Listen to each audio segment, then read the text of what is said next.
before the monologue? Because it's not going to happen after. The Obi-Wan series has been slightly delayed, but Disney is hoping they could use the old Jedi mind trick to make you forget that they did that. It's not. Tron will open on time. You'll be able to hug characters in the U.S. after Easter. Sorry, Nick, that's one more year you don't get to use your bunny costume. I apologize. Feel bad. Feel bad. And 50th anniversary Coke Box. With Tom Corless and LoCicero. Tonight, March Madness 2022 concludes with the greatest attraction scenes in Walt Disney World history and more. I'm LoCicero. Now, here's your host, Tom Corless.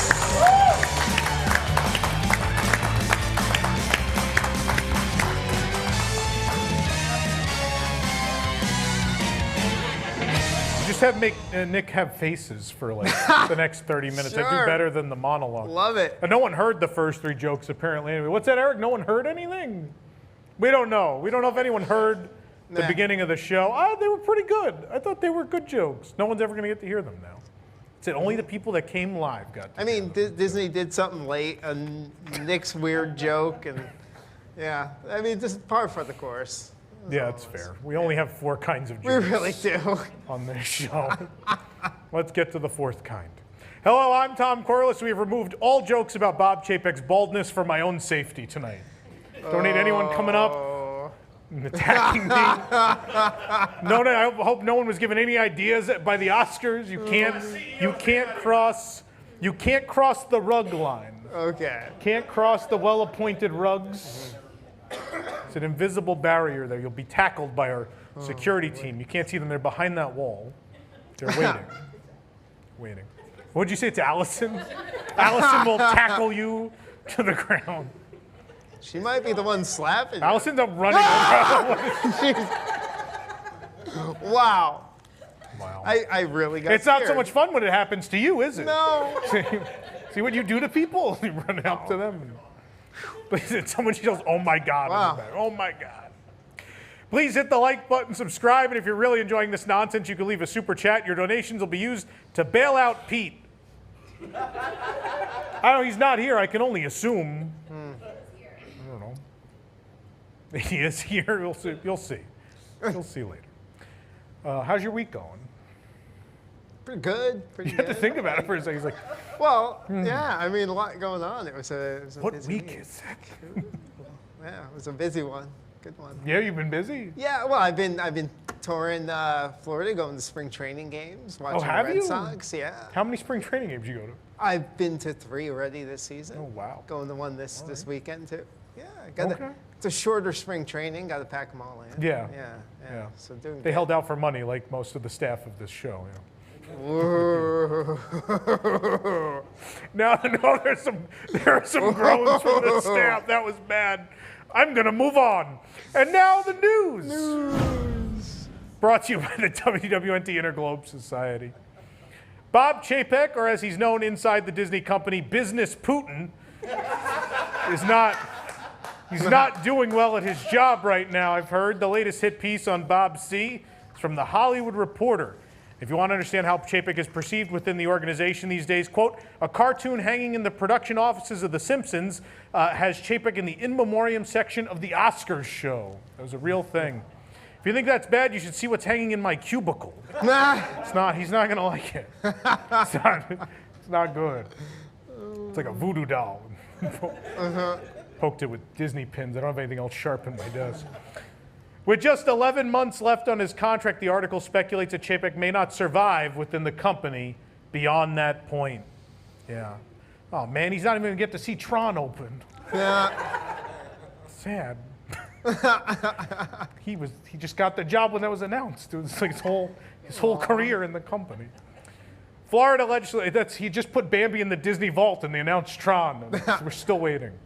Florida legislators, are talking about repealing the Reedy Creek Improvement Act. Not because of the parental rights bill, but because Reedy Creek operates the parking garages at Disney Springs, and DeSantis was trying to park there, and the board said there was a spot in the first row, but there was a motorcycle in it, and the light didn't change. He's real mad about it. Frustrating He's like, everybody. I'm going to get rid of this Reedy Creek thing. I don't like this. I don't know if they get rid of Reedy Creek, though. Who's going to feed the alligators? I don't know. No one remembers that? All right, fine. No one, yeah, then someone's like, oh, yeah, I remember. I remember that now. Also, if you think Reedy Creek takes a long time to approve permits, wait until you see the actual government. Tron 4 will be out before the attraction at that point. DeSantis is actually, he's very mad at Disney, saying he's going to cut off their special privileges. Yeah, that's right. Disney will no longer be sent complimentary magic bands, and they will be charged to park. And they're gonna. By the way, you need to find a ride from the airport. Not gonna offer that anymore. Oh man, all of this really though. The truth is, this is all because DeSantis didn't like Disney's latest attraction, the COVID Theater. It really didn't like that show. They had singing masks and animatronic shows, real cute. Yeah. Walt Disney World is now claiming that, quote, on average, guests can enter 2 to 3 experiences per day using Lightning Lane if the first selection is made early in the day. Yeah, only 2 to 3. But hey, it's all of Epcot. So it's not bad. You get the whole park done for $15. We got our first look inside the Galaxarium at Guardians of the Galaxy Cosmic Rewind, or as fans are calling it, Space 420.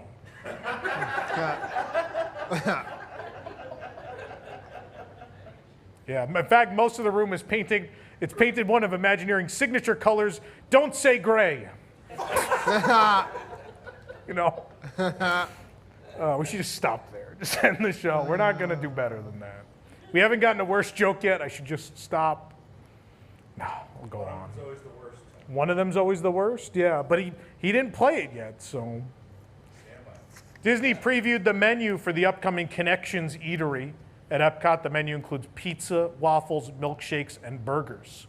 And Imagineer Zach Ridley did a whole Instagram post about the ground beef. So it really loves things that are on the floor. He had beef samples. It was amazing. The menu features a French bistro burger, a Southwestern burger, an American classic burger, a banh mi burger, a hand-breaded chicken sandwich, and a Mediterranean burger. You know, I knew the cafe side was Starbucks. I didn't know the eatery side was a Carl's Jr. I was unaware of that. Yeah. What an improvement over Electric Umbrella, which had burgers and pizza. Man, what a big changes for Epcot. Glad we got that upgrade. Really, really changed things. But all on one floor now. Right. Yeah, the bad hamburgers are all right if you're elevated. If you're high enough up to where you lose a little of that oxygen to the brain, then you're like, you know, this flatbread's not bad. This is okay. Albeit altered, the Hoop-de-Doo musical review is returning to Fort Wilderness. Nick, you excited? Oh, super excited. Yeah. Don't get too excited, though, because it's going to be a taste of Hoop-de-Doo. 6 glasses of sangria and beyond is the new name, of it. In the new show, anyone who uses the washboard will be handed an application to work in housekeeping. Oh. They're really neat people. So that's right, you're going to be strumming on the washboard. They just slip like some blankets in there from the rooms. Like, how did that get in there? I don't know. It's clean now. It's one more room we can turn over today. Disney's All-Star Sports Resort reopened today, meaning all hotels at Walt Disney World are once again open, even the 192 ones. You want to play it now? There we go. Nice. I knew that was the one that was going to get it. Strange enough, despite being closed for over 2 years, Disney decided to not finish the remodeling of the rooms, leaving Sports the only value hotel to not be updated. It's the only one not updated. In response, the hotel will now be called Disney Junior Varsity Resort. No. Nick has already booked his stay. That's oh man, not spending money has just become so much of the Disney corporate DNA at this point. And if you want to see more DNA in your hotel room, just turn on a blacklight. Wow. Yes. In this week's episode of Who's Talking to Chris Wallace on CNN Plus, Wallace spoke to former Disney CEO Bob Iger. Iger said that he regretted not raising the minimum wage of cast members sooner. But then he looked at his vault of money and said, worked out all right. It's fine.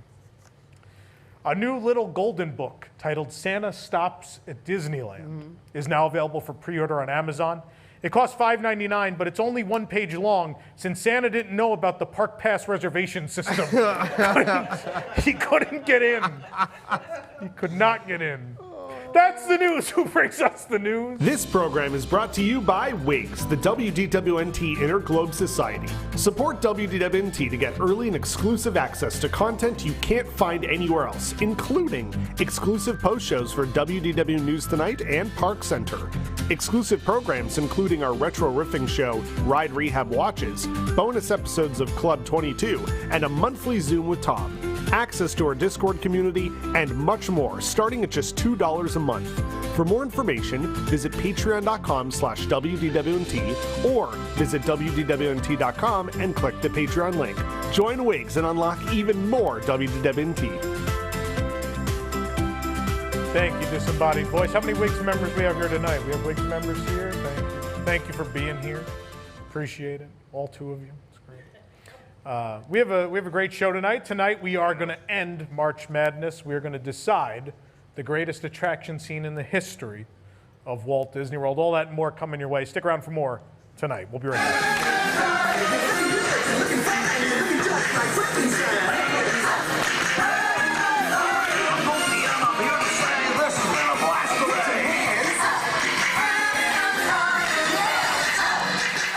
The Star Wars Galactic Star Cruiser is fully booked for the next several months, but you can still enjoy Orlando's second-best 2-night, 3-day story resort experience with the WDW News Tonight expensive and immersive fake cruise. The experience begins when you park at WDWNT Celebration. You'll then be loaded into Nick's windowless box truck, driven around the building, and dropped off at the back of the same building. To not break any immersion, Nick will blindfold you as he walks you into the resort. Then, our friendly and courteous team will whisk you to your private, luxurious quarters. Each cabin comes with a sleeping area, entertainment center, comlink, and a window to the outside. Use your comlink to have a discussion with innovative interactive droid helper Russ the Robot anytime you'd like. Dine on a fine buffet before the show, just like the WDW News Tonight staff does. When it's showtime, get back into the box truck for a ride back to the front of the building so you can have the same experience as the people who paid $10 to $0 to be at the show. After enjoying WDW News Tonight, it's back into the box truck to be taken back to the totally real cruise ship. Back on board, experience story moments with characters sort of like the ones you know from the show, and become a part of the action with bingo and dance lessons from Pete Carney. Stop at the Liquid Magic Lobby Bar for a cocktail that is mostly on the floor, but some is in your cup. And of course, enjoy a fantastic dinner show with the only performer who agreed to return, Piano Rob. All this and more is waiting for you tonight at the WDW News Tonight expensive and immersive fake cruise. Book now.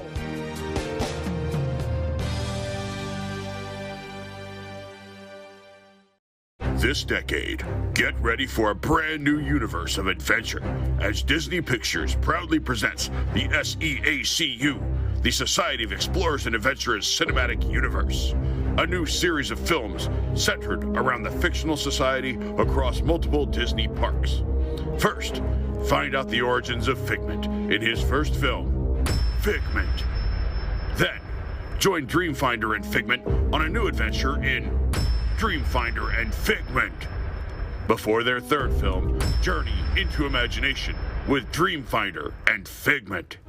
Next, discover the mysteries of Mystic Manor in Mystic Manor.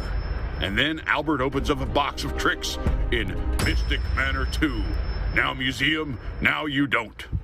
Then the first of the Disney Springs series. Watch Merriweather Pleasure build his empire in Disney Springs Pleasure Island. Then, march along with the adventurers in Disney Springs, the Adventurers Club, until that project ends up being canceled for Disney Springs, the Edison. And that's just the beginning. With over 40 films planned, we promise that none of these movies will be repetitive, and we definitely won't make spin-off television series from any characters that we kill off. Also, nobody is gay. Disney's Society of Explorers and Adventurers Cinematic Universe, coming in 2022 and 2023, and another in 2023 and 2024, and 2 or 3 every year until you die.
Welcome back to another final episode of WDWNT March Madness. I'm your host, Eric Morton. Along with me, of course, is Pete Carney.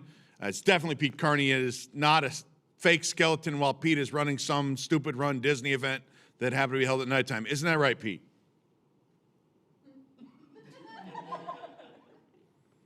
We got White Claw. I prove it's Pete, right? No, this is what happens when you make Pete wear sunscreen and stop drinking. This is what we get. We have a number of exciting matchups for you tonight. The first one, Pete, do you want to kick this off with the first matchup? Unbelievable that Anubis, a number 8 seed, came out this far versus the Burning Town, an iconic scene here at Walt Disney World. Again, do you want to see someone die or do you want to see him slowly burn? I don't know, Eric. What do you think? It turns out that dying and slowly burning are the same thing, Pete. I think you've been hitting that White Claw a little too hard. This is going to be a really tough matchup. I could see this one going either way.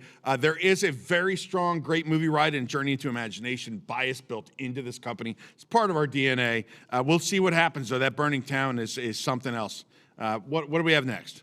You know, last week, the ballroom scene versus the jail scene, both of these were heated debates. But again, people love their ballroom scene, but also they love watching people locked up. Eric, what did you think about this matchup?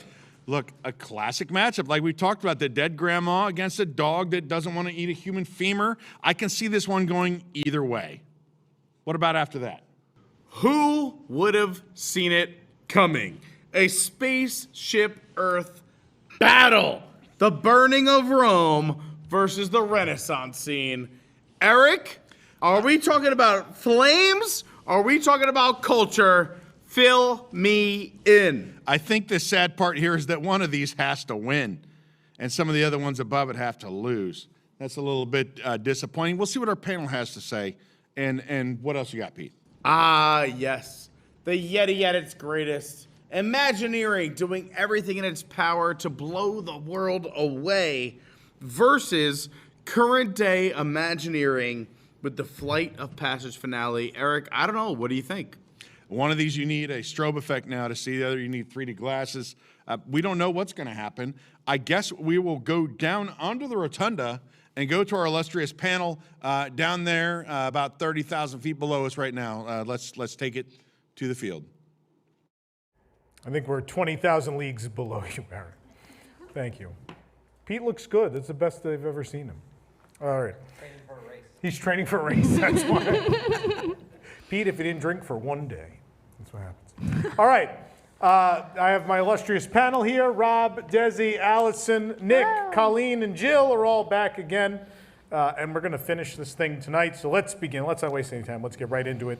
This is the Swell 16 round.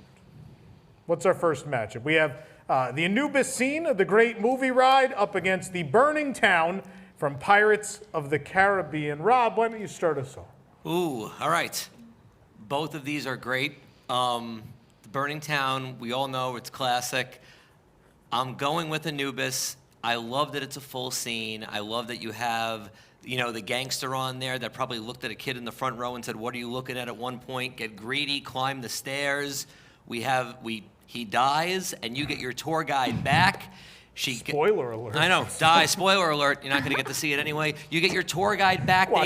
They come back in, and they say the popular line, which if you don't remember, you're going to remember when I say it, and goes to show you anything can happen in the movies. So that's a complete scene. Anubis for this one for me. I see dead people. Desi. I am also going to go with Anubis for this one. Wow. It is my favorite scene from the Great Movie Ride. I like that it's original, unlike maybe another scene on here from the Great Movie Ride. Wow. It's completely original, fully Disney, and you have the interaction with the cast member. Yeah. Disney hasn't bought this one yet, so. She loves I love that. This lady fought for every Star Wars scene, but she's like, "Oh, the original. I love the original Disney thing." Walt Disney's Star Wars. Allison, go ahead. I love and appreciate anything that has a live actor, but I think the Burning Town is what I'm going to be going with. I think that it's just so much grander. I think it encompasses all of Pirates of the Caribbean in one scene, so I'm going with Burning Town. Okay, Nick. Yeah, Anubis had a great run so far, but it's time it gets knocked out. Burning Town from Pirates of the Caribbean is just a more impressive overall show scene. I love the cast member interaction in the Anubis scene. It's a great room, but it's time to go. It's time to get the Burning Town from Pirates in there. Colleen. I think I'll also go with the Burning Town from Pirates for the reasons Nick said. Jill. I'm excited that I don't have to argue too hard for this because my vote will make the Burning Town win, which I think is the better scene. It's so immersive and theatrical. It still to this day feels like you are in that Burning Town. The use of forced perspective and effects is so amazing. Burning Town all the way. I was going to go with the Burning Town anyway. I mean, I love Great Movie Ride, but let's be honest, the Anubis scene is not the most well-staged scene. There were seats in the car where it was kind of hard to see what was going on from. And as opposed to Pirates, where I think everybody gets a good show, like the Anubis scene is great, but the Burning Town, especially like our Pirates, is subpar. Florida Pirates is pretty rough. It's one of the few scenes that's not doctored or shortened or ruined in some way compared to all the other ones. It's as grand here as it is anywhere else. Burning Town. All right. The Burning Town's moving on, 5-2. Wow. All right. Don't worry, we get to talk about more pirates next. It's great. Next up, we have the Ballroom from the Haunted Mansion against the Jail Scene from Pirates of the Caribbean. Colleen, you've never started us off. Why don't you start us off? Okay. I mean, these are both great scenes. Everyone knows that. I think, at least for me, this is the hardest one for this round because these are both such great, iconic scenes. But I'm going to go with the Ballroom. There's more going on in that scene. There's more to look at. As cool as that dog with the keys is, I'm a sucker for an old theatrical illusion. So I'm going to say the Ballroom scene. It is one of my favorite things in the parks. I love to ride Mansion, and I gaze adoringly at this every time. Jill? I agree. Ballroom scene all the way. This is like so classic Walt Disney Imagineering. You've got so many great effects. You've got so much going on. You can see different things every time you ride this to this day. I love the dog. I love that scene. It's adorable. But to me, this is so much more encompassing of what a classic Disney show scene is. Okay. Nick?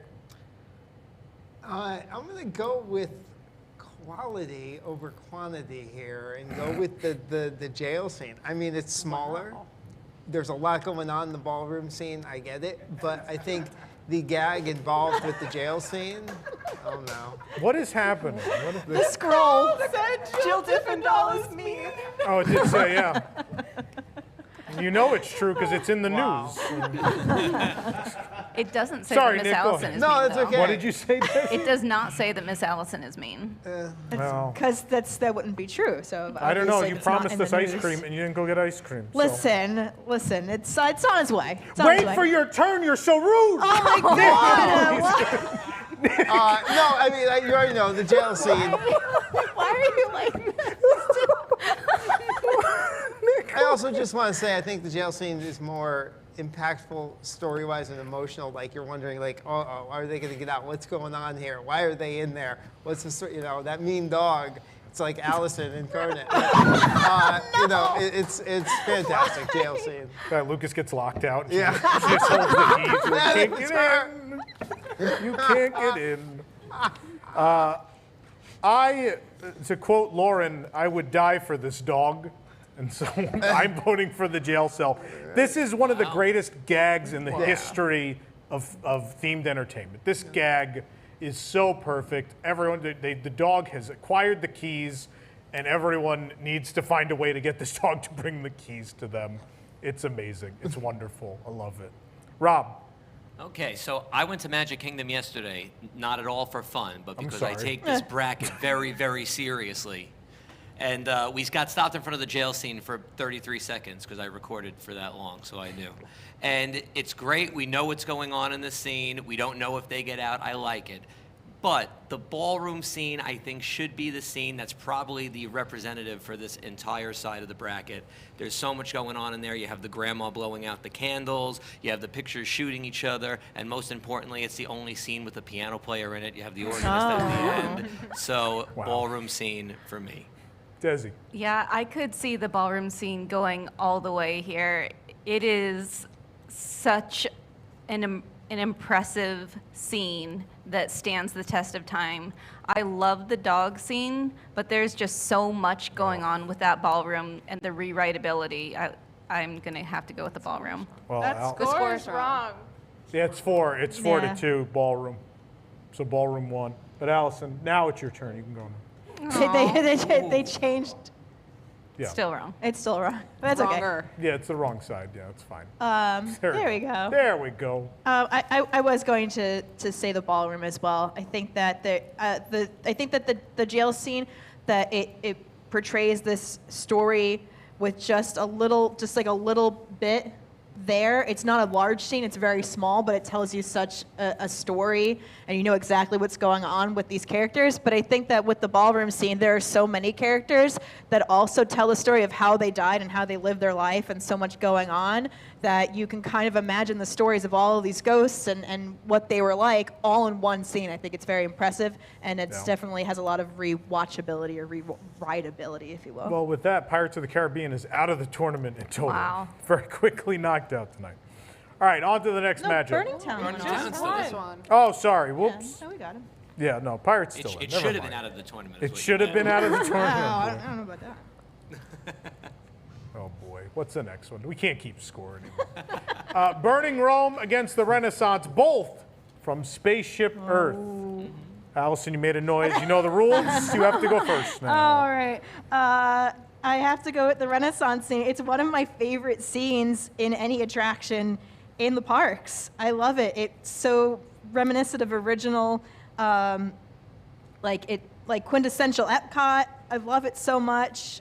I get so excited to see it every time I go on Spaceship Earth. It's my favorite scene. I'm voting for the Renaissance. Desi? We already have something burning moving on here.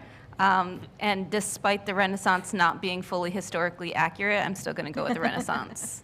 Wow. What is your historical inaccuracy you're mad about? Him laying on his back? Yes. Okay. Work smarter, not harder. Rob? The Renaissance is the best scene in Spaceship Earth. Wow. I love the scene. I love the hidden Mickey with the glue. I always look for it when I go in. The paintings, the statue.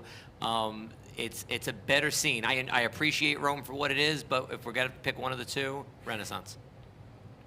Jill. I agree. The Renaissance is Wow, absolutely that's the best it. scene.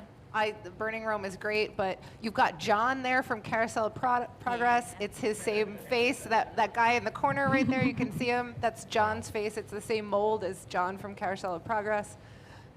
Love this scene. Get so excited as soon as I see the monks falling asleep. I love know this scene. this It has unoriginal animatronics. I love this scene. It's like that nod to Carousel of Progress from like even It's pre-Disney like World the park Disney. was out of money, and they're like, well, we could just put a mustache. Oh, I love that. I think that's one of the fun hidden things about this ride that makes it like extra special for Disney fans. I like the historical inaccuracy. Don't we all? Myself. Don't That's we all? my favorite. Yep, Renaissance all the way. Colleen. I like Burning Rome. I feel like you learned something more interesting there. The Renaissance is like, they made art, and it was awesome. And Burning Rome talks about roads and how, Rome was able to conquer the world in that way. And then First World Wide Web. the first World Wide Web. Please. And then Rome fell, and the Library of Alexandria was burned. And I just like it better. Nick. Definitely the Renaissance. There's nothing Wow. like going through that and that scent of all that paint and sculpting, going through that area, all the scents. You know there's no smell in that scene, right? Oh, You heard that. what am I? Okay. Nick's just huffing on the ride. I can't believe everyone picked the Renaissance over Rome. That Rome smell. It wasn't even. It was easy. I can't believe this. Why? I would have picked Burning Rome. I But don't. why? What? Why? I'm curious. Because the smell. No. That's what people remember. Like, oh, it smells like it's burning. That's such a great detail. There's so few smell details on rides, right? Bugs. Like they added in Tough recent to years be to a bug. Pirates. Soren, It's true on Tough to Be a Bug. We already eliminated It's Tough to Be a Bug. No one wanted to go with me on that one. I would have had that here too. Soren the was smells. eliminated in the first round. The skunk scene from This- Imagination, all of them. Yeah. You No, judge thank a you. ride by its smells. All right, fine. So Renaissance. All right, next matchup. Let's move on. The Yeti, when it worked, from Expedition Everest, against the finale of Flight of Passage. Oh boy, who looks the most unsure about this? I don't know. Jill.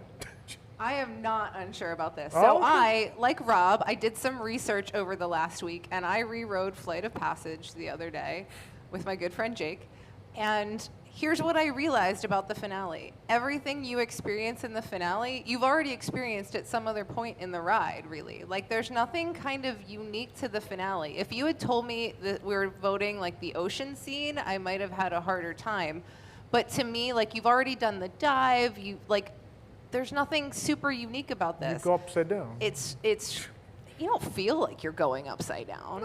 It's depends who screen based. It's again, I know not everyone feels like the 3D is accessible to them. That's a problem for me sometimes in the enjoyment of this ride. Versus the Yeti, I understand he broke, but he broke because they tried to do something really unique and amazing. They put practically a jet engine in that dude. Like that was aspirated. Jet engine in that dude. That was Disney Imagineering It is a girl. Thank you, Eric. in that girl. Betty the Yeti. That was like aspirations of Disney Imagineering at its height, and he was so amazing. I gotta say, Yeti. She. Sorry. Colleen. I also picked the Yeti because an animatronic over a screen. Nick. It's hard to vote for a screen over the Yeti. I will say that, like, I totally agree with Jill, and I think that's kind of the same argument I made in a previous round, that isn't even the most emotional or best part of that film, and it's really hard to keep voting it along. As much as I'd like something from Flight of Passage to be there, it's not that scene. The cave scene is the more emotional scene in that ride. So definitely the Yeti. I like both of these a lot. I really like both these a lot. But I think about that finale scene, and I think it's more emotional. I there are so few attractions where they end and people in the seats just go, "Aw," like, "Oh, it's over." And I think that moment where the Banshee lands on that perch, and you have this like moment where you stop and you see all the wildlife and the ocean on land, everywhere in this beautiful vista, and then everything fades to black. I have to go with the finale. I like the finale a lot. I think it's the best scene of the ride. Allison?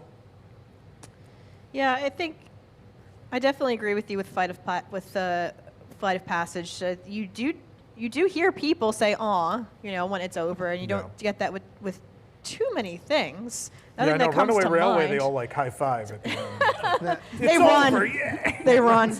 You hear the Who's that bird? I don't know. Yeah. Just hear the pounding of feet running out. But with that being said, I am going to go with Yeti as well. It was just. Well, that's the Yeti. It's a Yeti. Yeti or not, here it goes. Wow. I am shocked that we spent 5 weeks going over what was the best attraction in Disney World history, and Flight of Passage 1 due in big part to this scene, and I can't believe it's not making it further than this. I think the rest of Everest is so bad that we missed the good part. So my vote's going to Flight of Passage, even though I know it doesn't really matter at this point. Rob? I'm going Yeti. I agree. I'm not picking something on a screen. I think it takes away that Yeti when it was swinging its arm at you was sheer terror. You would go on that over and over again, and it was over in an instant. So you would want to ride it over and over again. I'm picking that Yeti. Sorry, Flight of Passage. All right, Yeti's moving on. All right, next matchup. The Wizard of Oz scene. Whoa. Oh. That's not what I have on my sheet. It says all the swell 16. Yeah, no, you got it. Go back to Eric. Shut up, Pete. Go back to Eric. Sorry, it's a little weird managing this with a skeleton next to me. But those were some amazing matchups. First, we had the Burning Town moved on over Anubis. These both involve a lot of death, right? There's a bunch of innocent villagers being burned alive, which apparently is preferable to like a CP being burned or whatever happens to them on top of the pyramid. That moves on, so we're happy there. After that, we had the Ballroom. Ballroom knocked out my favorite, the dog. Jill will tell you I spent a half hour explaining the depth of the character of this dog, the dilemma this dog faces in front of you, how the entire story is laid out for all the people, all the guests as they watch, where they have to walk this journey along with the dog. That story takes place right in front of them. It's sad to see the dog go.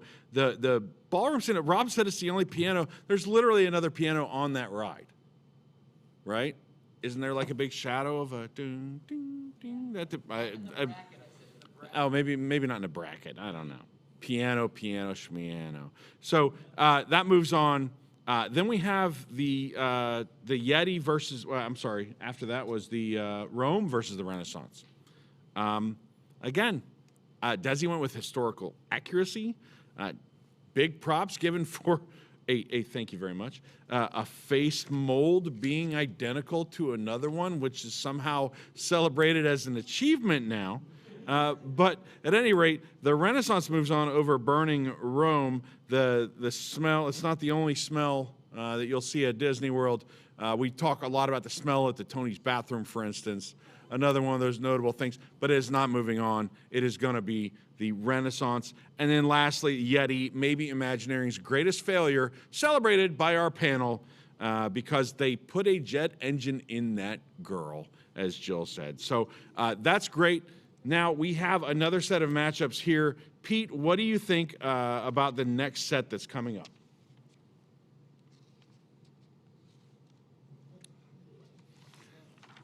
You'll have to forgive Pete. He's been drinking a little.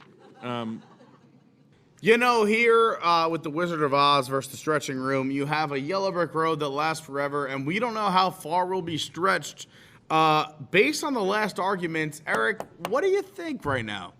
Well, I mean, I think a lot of people are wowed by that Wizard of Oz animatronic. Being from Kansas, of course, I'm biased against any Wizard of Oz stuff because that's all you hear when you're from when someone finds out you're from Kansas. Stretching room. Somewhere more interesting. Yeah. But, be from somewhere more interesting, like the Bronx. And then the stretching room, obviously a favorite of a lot of people. That one's going to be interesting. I think one problem that we've noticed before, Pete, is that the stretching room gets hate because it is so well known that people quote it as if that's a bad thing. Like, because people are annoying when they quote it, it means the attraction is somehow flawed. Then we have the Fifth Dimension against the Muppet Vision 3D Pre-Show. Again, I don't know. There are people that actually believe that Pre-Show is the best part of Muppet Vision 3D. There are people that believe that Fifth Dimension is the best part of Tower of Terror. So we'll just see what happens there. What do you think? Oh boy. We're talking screens on screens. Childhood versus adulthood. This will be epic. We have a Muppet Pre-Show that everyone loves and appreciates, and it's the little things, as the panel mentioned, that really digs in and makes you laugh and makes you nostalgic, versus that Fifth Dimension Tower of Terror and all the work and time they put into it. I don't know what's going on. What do you think here? Well, like I said, it could go either way. Next, we obviously have another big matchup. I'm curious because I know this is tough. Both of these take a turn, and then your eyes, your mind, and body are baffled. You take a turn, you see the savannah, you go, what is happening here? You take a turn on Peter Pan into London, you go, what is happening here?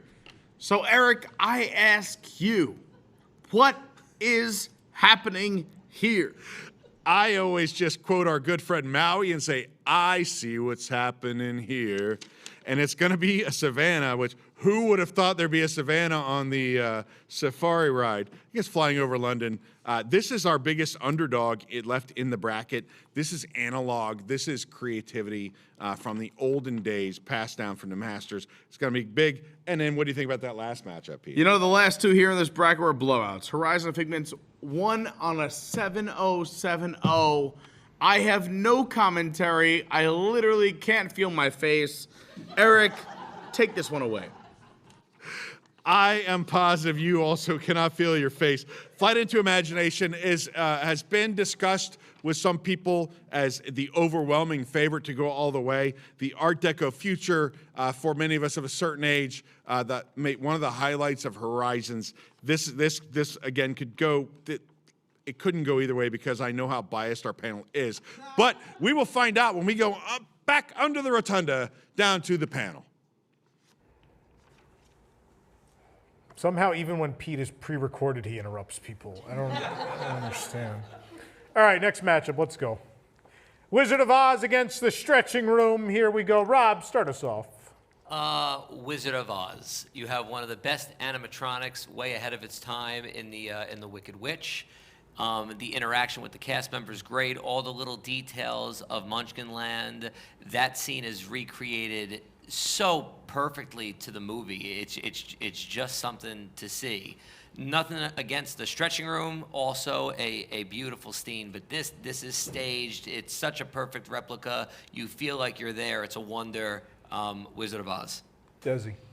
I would like to remind Rob that when he voted against the Snow White cottage scene, he said it's because he could just watch the movie and it was a recreation of it. Because just like your TV, it's behind glass. Rob was told nothing he said in the past would be held against him. And Jill voted against Star Wars because it's not Disney. So therefore, based on prior decisions and what we are voting on. This is March Madness. This is what happens. What deserves to win tonight won't, because everyone will just spite each other. That's how Cosmic Rays won Best Quicksilver. That's how a Matterhorn clone won Best Non-Built Attraction. Stretching Room. Stretching Room. All right, Allison. Wow. What is your spite vote? My spite vote, it's already gone because of the Carousel of Progress when it got knocked out. That was already my vote, my spite vote. I didn't think it deserved to go further anyway. But that being said, so I think that The Wizard of Oz is one of the best scenes from one of the best attractions, and it's based on one of the best movies of all time. I do hate to see the stretching room go because I think it is just so darn excellent, but I think that The Wizard of Oz does have the upper hand, so I'm voting for that. Jill. I am going to vote Wizard of Oz because I do think it's a great scene, it is a recreation of the movie. I completely agree. You could see this scene in the movie, but the immersiveness of the environment is great. I think that Wicked Witch animatronic is what puts it over for me more than anything else. I love the stretching room. It's one of my favorite parts. I am one of those people that recites the lines and pisses everybody else off. I'm sorry. It's just too enjoyable. But The Wizard of Oz is a great and beautiful scene, and it's a testament to the world building that Disney Imagineers can do. Colleen. The Wizard of Oz. That's Wizard of Oz. Moving on. Nick. Well, I want to vote objectively. I like the stretching room better, but I think the Wizard of Oz scene is just objectively a better show scene for everything. And everybody says it's magnificent. I'm thinking Oz as well. I'll go on my rant when it needs it. All right. We're not there. Look at that, 35 seconds to spare. Let's move on to the next one. The pre-show of Muppet Vision 3D against the fifth dimension of the Tower of Terror. Nick, why don't you start us off? You like both of these. Muppet Vision, this is not even close. All right. Not even close. I do not. Didn't you just vote for the Yeti over Flight of Passage because of screens? Yeah, I told you I contradict myself multiple times in the same round fair. in this thing because you got to fight for different things at different points. It depends on what the attraction's Who you need going to up spite against. is who it's I don't understand why the fifth dimension is here. No, don't. It's not. Look, you know this. You know this. You've known me for how long now? I don't get the obsession with the Tower of Terror. I don't get it. It's a dark room that you go through as you get to the elevator. This Muppet scene is a masterpiece, and the setting that you watch it in is just such an enjoyable room. Not even close. Not even. Colleen. The fifth dimension, that's amazing. You leave the elevator shaft. And Nick is being so mean. Creepy. I always found that part way creepier than the dropping of the ride. I didn't want to ride it because the Is it ghosts were creepier though scary. than the man who paints a scene of fish in the Muppet Vision Pre-Show? That's the question. Who is that guy? We don't know. Rizzo is He just paints a fish scene. So I think, the fifth dimension really adds to the ride, whereas if you miss the pre-show of the Muppets, you're still going to go understand the show. Okay. It's still great, but Gee, I can't understand this drop tower without moving forward through the story part of it. I know. Wow. It's okay. Jill. This breaks my heart because one of my, I have really good memories of riding the Tower of Terror with you, Nick, and now you're trashing it. Oh, yeah. That's the first time anyone's ever had good memories of being with Nick in the dark. Fair. No, I fifth dimension all the way because that's what makes this tower so amazing. It's one of many things, but you have that scene, it brings you back into the pre-show, it pulls the story all the way back together. It's what makes it better than the Disneyland version because you don't have that. Well, they don't have it at all, but yeah. Right, exactly. It's what makes this tower so I just meant amazing. they don't have Tower of Terror. Oh, well, when they I had know a what you tower. meant, yeah. Semantics. Funny. Fifth dimension. I'll stop talking. Rob. All right. The reason the Muppet Pre-Show is different with the screens than the other things is because of the room. I will give you that. It is some of the best of the Muppets in that Muppet Pre-Show.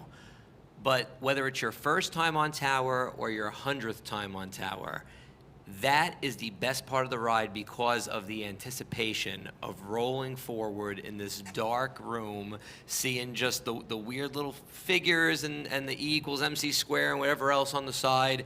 The anticipation that moment gives you, you start shaking. I don't care how many times you've been on it. That is a little bit opposite of Monsters, Inc. here. The scare energy there is way more than the laugh energy that the Muppet Pre-Show gives you. It is the Fifth Dimension Tower of Terror. Desi. I think that the Muppet Pre-Show is so charming, and it's not just the pre-show itself, it's that whole room and everything around it and all of the props. I feel like every time I go in there, I see something different. It has that, it's not a ride, I can't call it re-rideability, but re-walk-through ability, versus the Tower of Terror. The first time you move forward, you're like, oh wow, that's crazy, but it's not shocking every time after that. So I gotta go with the Muppets. Allison? So I am also going to go with the Muppets Pre-Show. Wow. I think that That is all tied up. I'm going to go with the Muppets Pre-Show because I think that what you were saying that like a long time ago, like when you were waiting for an attraction, you were kind of just like waiting there and there was really nothing to do, really nothing to look at. But the Muppets Pre-Show was like, that was one of the first of its kind where like there was a lot to do, a lot to occupy yourself with and to watch and to look around and walk around. And every time I go in there, I'm like, what's this? I missed this. And then you got to watch this lengthy, wonderfully done pre-show. So I'm voting Muppets, but it's all tied up. It's up to you, I guess, right? Just to clarify, like the first time that Disney had like a waiting room with things to watch is like in the 60s, by the way, Flight to the Moon. But anyway. I don't remember Anyway. that. One of the first that I get what you mean. Yeah. So obviously the Muppet Vision pre-show, I think it's even better written than the main show. I think it's funnier than the main show. I think it plays, it has a lot of fun with the theme park experience, right? They make fun of the fact that you're tourists and we could just throw anyone out there as Mickey Mouse and you'd think that's great. And my other favorite thing that everyone always seems to miss is that from the beginning of the pre-show, they tell you the doors are about to open. And then something keeps happening that makes the doors not open. So like right from like 2 minutes in, they're like, the doors are gonna open any second. And then nope, just things keep happening. If this was a pre-show tournament, this might win. But it's up against the Fifth Dimension scene, which is unbelievable. An elevator, again, moves forward. It's not even just that. It is the set in there is fantastic. And I know some of it's a little cheesy, right? The equals MC square, you can see the strings, and there's some of that. But like the first time I realized they took your photo and the eyeball opened and your photo went by, it doesn't work anymore. But your photo would go by and there's this weird, creepy silhouette of the child with the Mickey Mouse in her hand and all of that detail. And then there's stuff that it's almost so dark you can't see, like there's a sideways elevator door, all sorts of weird stuff like that. It is really fantastically done, and I think it deserves to move on to the next round. So Fifth Dimension is moving on. Are people booing? Wow. Who's booing? Now I know what it's like to be Bob Chapek on a stage. He doesn't even know about that. No. He doesn't show up, that's right. Now I know what it's like to be Bob Chapek on the stage. All right, next matchup. We've got Trees and Dirt against London. Wow. What do people want, Trees and Dirt or London? Jill, why don't you start us off? That's not fair. Trees and dirt is not why this scene is great. The Trees animals and are dirt why. And dirt and trees. Animals are. Do you want trees and dirt or bike chains? Bike chain sounds awesome. Gonna be a rumble. You would say that coming from the Gonna Bronx. be a rumble in the streets of London with the bike chain. I wanted to come later in the voting because I wanted to, and I still will.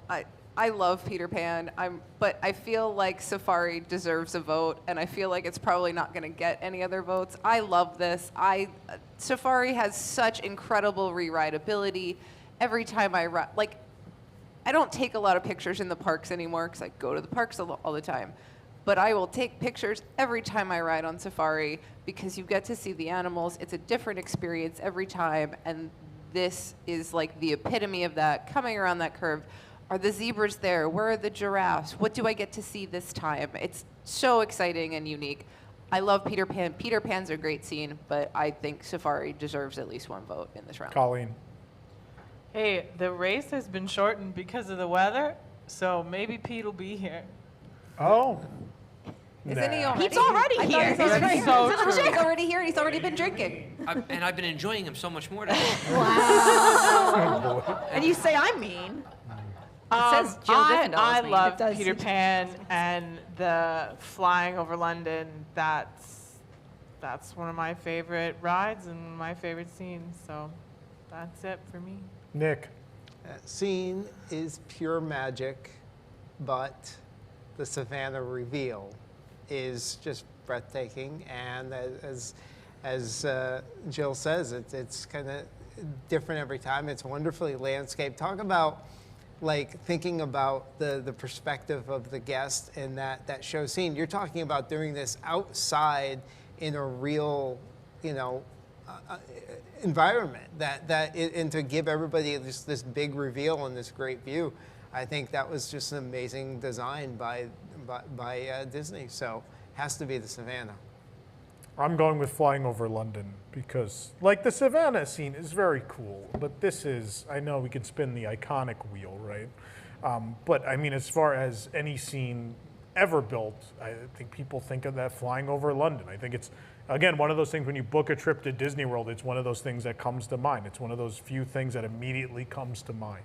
I think that says a lot for the power of that scene. Allison? I don't think it's going to be a surprise that I'm going to be voting for the Savannah. Oh, I boy. love that. Like Getting too when close you- for my comfort.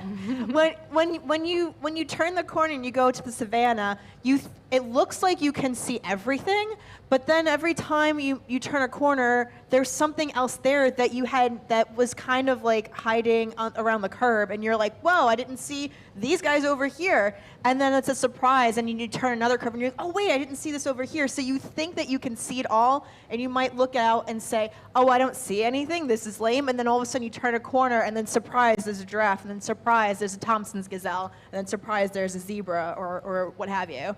So I think it's incredibly well done. I'm voting for the Savannah. Desi. I love both of these scenes, but I do love a good underdog story, and a 2 seed versus an 11 seed. I think it's impressive that Peter Pan has made it this far. I'm going with Flying Over London. Rob, that's all tied up, so you decide here. Oh my good, all this power. It feels so nice. We are at the point of the competition where the reason all these things have made it this far, they're totally different from each other. So it's hard to place them against each other. Flying Over London is a beautiful, beautiful scene. The perspective is great. I love it. The Savannah is always different. It's the same reason you would go to Comedy Warehouse more than you would go to 8 Tracks when you were in Pleasure Island. It's a beautiful set. Because I can't but dance? It's a beautiful set. But what is going on? But what is going on in that Savannah is always going to be. Now I want to go back to Comedy Warehouse. What's going on in the Savannah is always going to be different. The animals are always going to be different. You're always going to be looking up. The Savannah deserves to be far further than it is, and it's going to go further. Savannah reveal. Jeez. Wow. I Come did not expect this. I love it. It's Cosmic Rays all over again. It's a 2 seed. You put it there. Yeah, no, it is a 2 seed. Someone said there's no piano in the safari, though. There's There no isn't. piano on the safari, Rob. Not yet. Not yet. There's an idea. The goats, where the Wait goats till are. they There build are- a bar in There the are middle of them. thousands of pianos in London. Tens of thousands. Oh, they're this big. Nah. All right. They're like Allison size. All right. You can play that one, Allison. That's right. All right. What's the last match of the round? Oh, someone just go off. The Art Deco future of Horizons against the flight into imagination of Journey into Imagination. Rob, just so you don't have to have that power again, why don't we start with you? I'm gonna, wow. I'm never gonna get asked back for this. I'm gonna save my Journey into the Imagination spiel for later because I'm not confident it's gonna go through. But I will give some credit. The Art Deco scene is beautiful. It's a well-placed moment in time. It deserves to be where it is, but I don't think we have to talk about it as much now, but Journey into the Imagination. That's what we're going against now, right? Yeah. That's wrong up there. Yeah. Journey into the Imagination is my vote. Desi. I feel like you're trying to sway us with your outfit today. You act like I don't dress like this all the time. But yeah, it is kind of hard to beat that imagination scene, so got to go with the Journey into Imagination. Allison. I think that the Art Deco Horizons deserves to go far, but Imagination deserves to go even further. Imagination. Nick. Imagination. You thought about it for a second. Well, no, it's not even not thinking about it. I'm trying to think of what to say, but there's. These both deserve to be here, They right? both should probably be in the These final are probably four, the two scenes that honestly. most. If I had to pick two scenes to explain to someone what Epcot Center was, Yeah. this That's is a great way of probably saying two it. of them. That's a great way of saying it. But the better show scene, if you're putting them up against each other, is Imagination. Yeah. Colleen. Imagination. Jill. Yeah, well, all the love to Horizons in a different bracket. It absolutely deserves to be Final Four, but that's not how the matchup is. No. So I have to go with Imagination. That is a 7-0 blowout. But again, yeah, I mean, Horizons was great. But I think, again, we'll talk more about Imagination. We don't need to talk about it now. Let's save those 2 minutes. We're going to need them. All right, Eric, up to you and Pete Carney. Sad news from New York tonight. Based on the news of the dog jail scene losing, Disney has removed and euthanized the dog.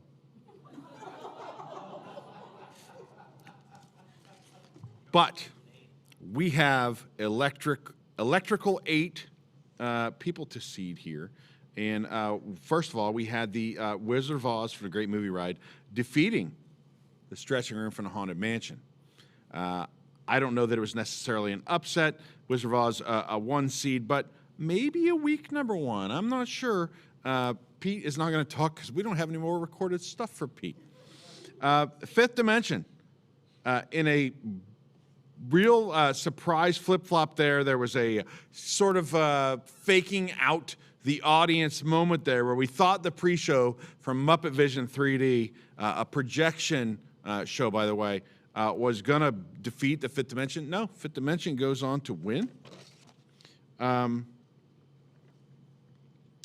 Savannah reveal barely triumphed over that upstart, the number 11 seed flying over London. So the Savannah reveal moves on.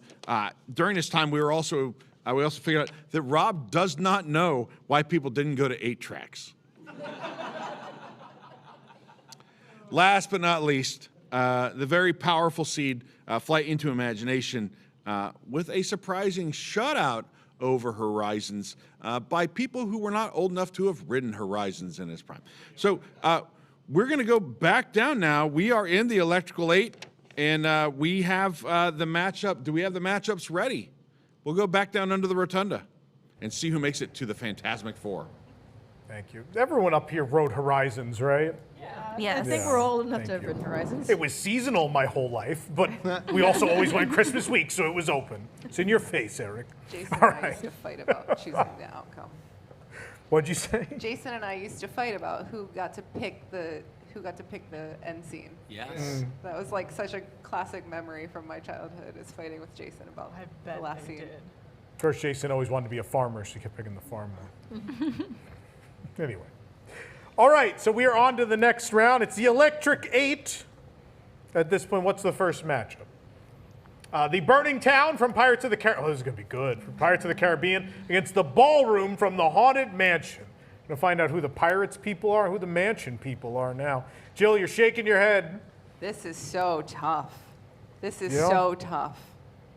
I love both these scenes. It's hard to even make an argument because they both have so many great qualities. They both are such classic Disney show scenes. They still inspire so much joy to this very day, even though they're both attractions that have been in the park for decades and decades. But I have to go with Pirates. have to go There with was an Pirates. audible awe from the crowd. Awe. It was a hard choice. It was a really hard choice. All right, Colleen. I die for that ballroom, and I'll join the ballroom. I'll get to be a part of it. I just really, I mean, they're both great scenes. They really are. It's a hard choice. They're both great rides. Perhaps the two most quintessential in Disney theme park history, right? Yeah, yeah. Iconic. Iconic. Things that aren't based on films and had films based on them, one of which was good. Yeah, Eddie Murphy was really good in that. But I really love that ballroom scene and the use of Pepper's ghosts and all those ghosts. Beat Salt's ghost. In fairness, if there had been as many Haunted Mansion movies as there were Pirates of the Caribbean movies, the odds are one of them might have been good. I like all three of the first pirate movies. Thank you. I like all three of them. Nick. Yeah, see, so this is where like you have to come back from like bashing a scene in a previous round. No, I look, the ballroom's great, and like they're right there. I mean, they're right there. There's no, neither one is probably better than the other, just a matter of personal preference. And I think the reason I'm going to vote for Pirates is because you spend time like going through it instead of just passing by it, so you're enveloped by it. You really get to enjoy it and take it in, right? So I'm voting Pirates. Mansion, it does feel like you go by that a little fast. Rob? So obviously they're both great scenes, but I can tell you more specifics about the ballroom than I can tell you the burning town, and I think that's what separates the difference. So one has to go on. I'm gonna pick the Mansion over Pirates, that ballroom scene. Wow, Desi. If we are going to be shamed about the auctioning off of women, I don't understand how it's okay to glorify pillaging, pilfering, and looting. There's two guys shooting each other in the other one. But they're dead. So, they died. They yeah, learned they're their already lesson. dead. Got to go with the ballroom. They learned their lesson. They're still shooting each other. It doesn't even matter anymore. It's like the Yankees and the Red Sox playing after the Red Sox finally won a World Series. It doesn't matter anymore. I love how Disney It's has dead. to- It doesn't- We have to be shamed about auctioning women. Like, But I'm saying if we're Guns are fun. If we're saying it's not if that scene is not okay, it's also not okay to glorify piracy. It's also not okay to come back and haunt people once you're dead. It's not okay to get blackout drunk when you're dead and lie under the table. Right, Pete? Or host a show. They're not haunting. They're having a party at that point. That's the fun part of the ride. They came out to socialize. It's in the song. That's right. That's right. So what did you pick? Ballroom. Ballroom. Allison, it's 3-2 for the ballroom. This is really tough because I thought I knew what I wanted, and then now I'm not so sure. Tom hears that all the time. I'm sorry. It's my last night. I'm sorry, everybody. I'm sorry. I apologize. Oh, boy. Oh, goodness.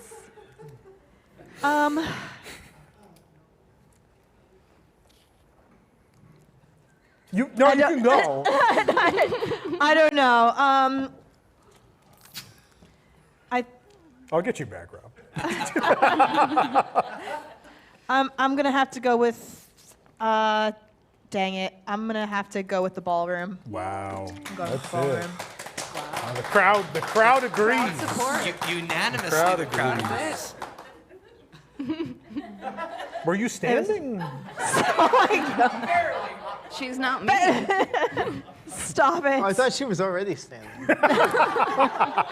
Why? There's a milk crate under You're the all chair. so mean. There's a booster, actually. I'm Yeah. not standing. It's I just a don't know little why booster Allison seat. keeps getting all these short jokes when we're the same We're on the height. same night. Me and Desi are the exact same night. Desi's not that- as mean, though. That's not true. It says it on the back of my shirt Oh, if it's on a shirt, it must be true. that I made. Yes, I did I'm not make it. mean. It says Not so. mean. It was tough. I was going back and forth though. But since when you first asked what scene do you think is one of the best scenes in Disney, that was literally the first one that came to mind for me at least. So that's Okay. I think that's why I have to go ballroom. Well, I was going to take the burning town, but it doesn't matter. It's 4-3 for the ballroom. All right, next matchup. We went a little overtime on that one. We'll try to keep these moving. The Renaissance from Spaceship Earth, which I have to tell you is historically inaccurate, against the absolutely historically accurate Yeti Scene of Expedition Everest. Allison, when you start us off. I had to do a lot of research about Yetis, like when I worked at the Science Center, so I could tell you a lot about Did you the actually? Yetis. Yeah, I had to create like an activity about Yetis. My uncle's convinced Bigfoot lives in his backyard, but that's a story for the post-show, probably. We'll talk about that later. But yeah, even though I love the Yeti so much, and the animatronic itself is just, at least when it worked, was an absolute marvel. As far as, we're not voting for the best animatronic, we're voting for the best scene overall, and there's not as much happening. It's very fast, and there's not as much happening around you. So I think that the Renaissance has the edge over the Yeti scene, so Renaissance. Desi. I still think that the Yeti was just super impressive. I miss it. I wish that it would come back. One of my favorite documentaries was watching Joe Rohde go to Nepal and doing all of this research. So yeah, the Yeti is historically accurate. Yeti. Kind of is. Rob? I love the Yeti.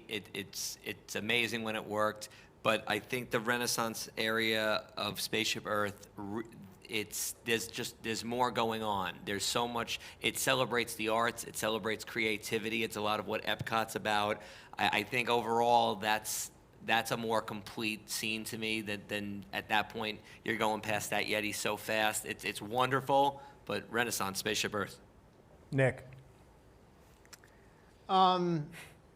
It'd be ridiculous not to have a Spaceship Earth show scene, moving on into the final four. Best animatronic, Yeti is awesome animatronic and can beat any animatronic, of course, in that single scene in Spaceship Literally, Earth. like you can just swipe them, next to each other, just turn the Yeti on and just smash. But want to see Mr. Potato Head's ear come off again? No, but I mean, as an actual show scene, the Renaissance is just magnificent, a masterpiece. Colleen. This is harder than I would have thought. But I think the Yeti is historically accurate, like Desi said. My dad's been to Nepal, and every time we go through the Everest section, I'm like, Dad, is this what Nepal looks like? And he's like, yeah, but it's cleaner and hot. But I think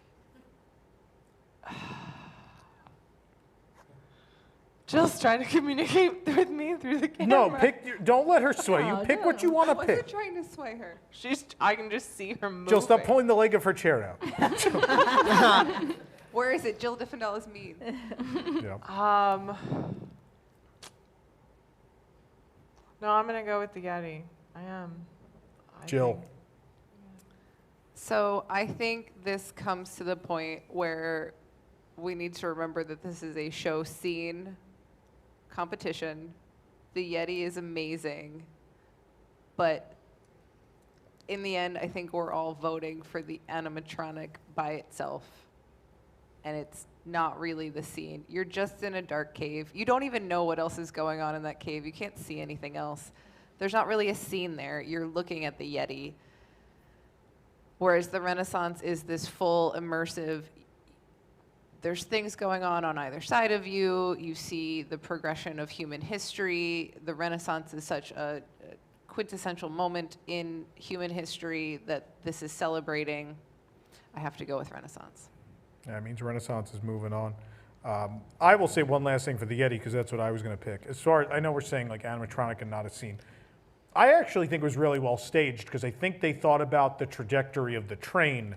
And you really did this, you sort of dove in, and as you came back up, you came kind of close to the animatronic, and that's when it would swipe at you, and it looked like, it didn't actually get that close, but it looked like it got close. And it worked. Like, people were like, oh, it came right at us. And that's, I think it's great. I think it's a better scene. But Renaissance is moving on. All right, up next. The Wizard of Oz from the, the Wizard of Oz from the Great Movie Ride against the Fifth Dimension from the Twilight Zone Tower of Terror. I'm going to start this one because I think I have to start this one. I was on a plane this weekend, and who's laughing at that? I was on a plane this weekend, and I watched one movie, and I was like, I need to put on something I could fall asleep to. Movie I've seen before. Wizard of Oz is on the plane. I put Wizard of Oz on. And within a few moments, I'm totally engrossed in that movie, and I just keep thinking about what a loss it is to not have this represented in the park anymore. And I think about the culmination of emotion in the ride, right? You've traveled through the history of film, and you land in Oz, and all the songs are there long enough to where you relive that moment, and the Wicked Witch is interacting specifically with all of you, like she's pointing out to all of you, blaming you. You play the role of Dorothy in the scene, and then you go down the Yellow Brick Road, and there's this beautiful scene which goes into the montage at the end. I just think this is such a proper finale to this ride, and it builds to this emotion of probably the most famous movie ever made. Everyone loves this film. It's such a powerful moment, and it hits on all the story beats that are important from that film in a very short amount of time and in a way that works story-wise really well. So that's my argument for Wizard of Oz. That's what I'm picking. Jill.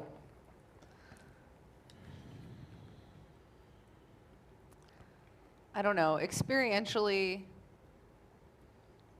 like I feel this is tough. This is really tough.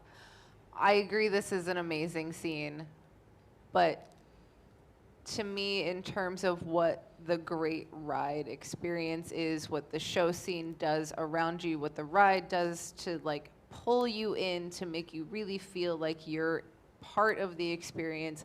You're not just passing through and looking at the show scene, but you're experiencing it, you're part of it. I think it's Fifth Dimension. Colleen. Yeah, this is hard. That was really loud. They're coming. That was for the me. smoke coming out of the witch appearing. I think I'm also gonna go with Fifth Dimension, just thinking the impact that these scenes, I have had in my own life, and I always found that scene in Tower of Terror really particularly creepy, and that was what made me not want to go on the ride, because that was scary. And I think that had a greater impact on me than the Wizard of Oz scene. So the key was to have scenes that were scary that didn't make you didn't want to go. So we didn't put Alien in. Well, we voted that out. No, I just think impact, like that had a bigger impact on me than the Wizard of Oz. Okay. Nick? Wizard of Oz. That was quick. That's it. 2-2. Allison. We're good. Already bashed Tower of Terror. Yeah, there is one small thing about the Wizard of Oz scene that sometimes didn't quite jive with me. Why are people in the crowd I don't know laughing? why. Munchkins. Sabrina. Oh, it's not a Munchkin joke? That's No, what it's Sabrina not. was No, laughing about. I was not going to say that. Sometimes when I would go you were into being that mean. scene, having the two separate cars and then the two people talking on top of each other would kind of mess with me, or being unfortunately like the one in the back where our guide like sat down and like didn't say a word and only the other one would kind of interact would kind of be a little bit meh. But that's like really the only downside to being in the Wizard of Oz scene that I can think of. It appeals to anybody of any age. When I was a child, people that were younger than me, older than me, love the Wizard of Oz. It's one of the best scenes. That's what my vote is. Wizard of Oz. Desi. One of my favorite memories is having one of my cousins who lives in North Carolina come down to visit. He doesn't get to go to the parks very often. He's a bit younger than me. And I took him on his first ride on the Tower of Terror. And when that elevator started moving forward, I went, oh my God, this has never happened before. And he freaked out. It was one of the funniest things I have ever seen. So I've got to go with the Tower of Terror. Rob, you Rob are has the power. you are the deciding vote here. It's all right. I will bring us back to center so we know. I am a huge Tower of Terror fan. I am. You feel terrified at that point. That's what it's supposed to do. But the Wizard of Oz scene takes you through so much emotion. It's a whole scene. It's wonderful. You go in there, you're in awe at how beautiful that set is. Then you're scared of that witch. That witch is amazing. You are frightened of her. Then you get the joy when she's gone, the Munchkins come back out, and then you get to see the other four main characters, and that is a glory. This is best. It's because it's best scene. That's what we're judging here. That is absolutely the best full complete scene to me. No offense to Tower, which I love, but Wizard of Oz. Here you go. Wizard of Oz is going to ease on down the road to the next round. There's a different Wizard of Oz movie, but it's fine.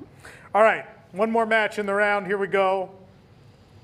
I'm going to learn my lesson and not say dirt and trees. It's the Savannah scene of Kilimanjaro Safaris against the Flight into Imagination from Journey into Imagination. Rob, start us off. All right, I'll give my Flight into Imagination spiel now, and I will leave it from you later. First of all, you have that animatronic, which what a glorious, ahead of its time animatronic it was, the whole thing. On a blimp. On a blimp. The entire 3-minute scene encompasses everything that the entire Walt Disney Company is all about in that one scene. It's about using everything about you for imagination and creativity. It would hold up today as well as it held up then. Everything that scene is about is the most beautiful thing that is everything Disney, and probably all the things we believe in, why we're all watching this show and why we enjoy Disney as a whole. So that scene is a masterpiece. If you do not get the feelings from that scene, Walt Disney himself, I think, would be so proud of that scene. And it's honestly atrocious, everything they've done to that ride afterwards, to be honest, because of how beautiful that scene was. No offense again to the Savannah, which is beautiful, but Journey into the Imagination, the Flight into the Imagination scene. Desi. I know that Journey into the Imagination is probably what's going to move on. So I'm going to give my vote to the Savannah because I feel like it deserves it. It is a culmination of what Walt wanted from the Jungle Cruise. And it has real, live, actual animals. And for me, live interactions with real animals is going to just take a slight edge over the animatronics. Yeah, but look how much cuter this animal is. This man, his blimp, gives birth to a dragon in front of you. This is not enough for you? Allison, go ahead. I'm saving it for the next round. The blimp conceives a being. With a womb. That's the egg sack in the back. That's what Is the that plaid what that is thing the whole time? Yeah. I had no idea. You had no idea. That's actually the Dreamfinder's wife, the blimp. Is it? No. This is getting creepy. This is going down a path. Come on, kids, you want to get in my magic blimp? Like, this doesn't sound good anymore. Oh, this is going down a Allison, go ahead. Oh my goodness. I have to put my bias to the side. I love animals so much. They just they literally add life to the place. You're seeing things that are living creatures and they're beautiful. But imagination is just, I can't vote it down. I have to vote for imagination. And as a child, just sitting there, like 3 minutes is comparatively a long time for just that one scene. It's one of the longest ride scenes ever. Yes, it feels like I could just sit there. Even when I was like a tiny child, I don't have a very long attention span, but I was sitting there mesmerized by this character and this little purple figment, and I could just keep watching him for the entire attraction just in that one scene where not too much is happening in that scene except him, coming up and he's introducing everything to you. And I was fascinated. You don't even realize you're in like one of the most technologically advanced ride system things they've ever done in that moment. I had no idea, and it really speaks to how intelligently well done and how well written this is. it's really a marvel. I'm going to move us along fast. Imagination. I'm also taking imagination. Nick? Imagination. It's Colleen? a wonderfully staged out scene. We'll talk more about it. It's fine. Colleen? Imagination. Jill? Imagination. All right, good. Nice. We did it. We're on time. Look at Eric, that. go ahead. On time. There we have it. Our Phantasmic 4 is set. And the first, all of these were close matchups except one. All of them were 4-3. The Ballroom over the Burning Town. There was a deep discussion about pirate ethics versus ghost ethics. And frankly, I think our panel went with ghost ethics as being less important. So Ballroom moves on 4-3. After that, we had the Yeti Scene. Boy, there was a long discussion about the Yeti Scene. This is something that happens when you're going by at 40 miles an hour. It's interesting to see how that was able to, wait, did the Yeti? No, I'm sorry, the Yeti failed. I wrote that down wrong. I didn't write it down wrong. I read it wrong. Pete. It's Pete's fault. No, the Renaissance did. The Renaissance beats the Yeti. Then we go on Wizard of Oz. This is a big matchup. Wizard of Oz versus the Fifth Dimension. We went back and forth on this. That famous Disney movie, The Wizard of Oz, beloved by all Disney fans, where the animatronic was almost always the best actor in the whole bit, right? Be gone with you, witch, before someone drops a house on you. Who's the animatronic in this one, right? But that goes on and wins Wizard of Oz over Fifth Dimension. And Journey into Imagination, heavy use of psychedelic drugs created an amazing scene, one of the top scenes in Disney history. And we learned that the blimp conceives things. So the blimp, a lot of people don't know this, the blimp is actually named the ovary. So on this ride. So there you have it. We have our Phantasmic 4 set. We're going to go to commercial, and we'll be back a little bit later to conclude our March Madness.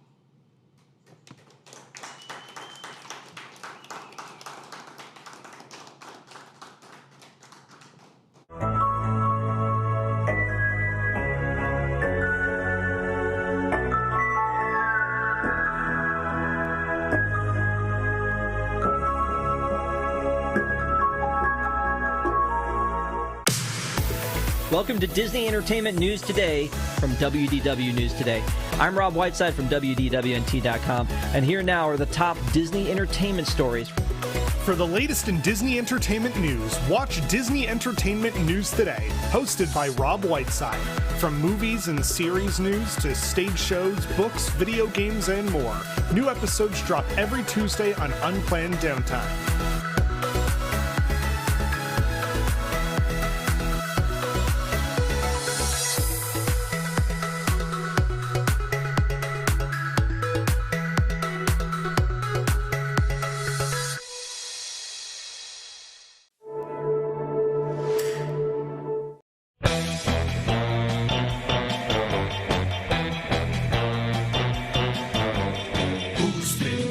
Up everything. It's been Chapek all along. Who's been pulling every evil string? It's been Chapek all along. He's unscrupulous, full of ruthlessness that you haven't even noticed, and a pity is.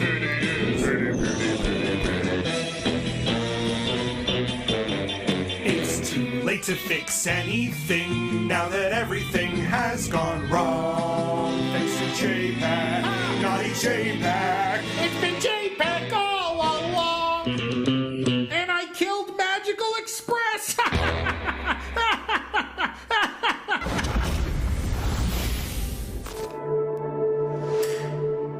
As you enter, he turns to greet you. He's also a talking cat. Hi, everybody! Welcome to Il Postino! Oh my god! What can I get for you today? This is made so far. Hi. What is your name? Well, my name is Gelatali. It's nice to meet you. Of course it is.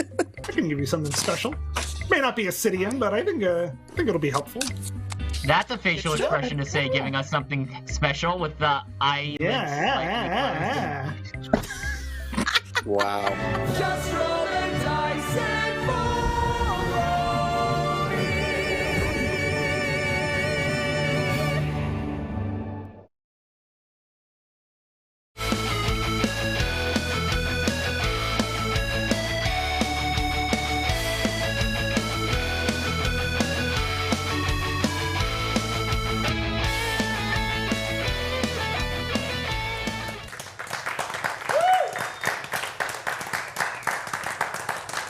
Look at all those people at 8 Tracks. Right? Crazy night. Oh boy. Let's see what's happening this week on Disney Plus. What can you watch? This week on Disney Plus, tune in for The Haunted Mansion starring Ghost Malone. Ghost Malone. All right, of course, don't forget this week at your local grocery store, your local supermarket, you can pick up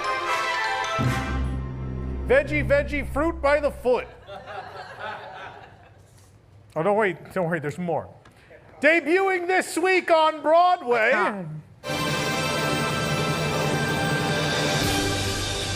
Guys and Dolls.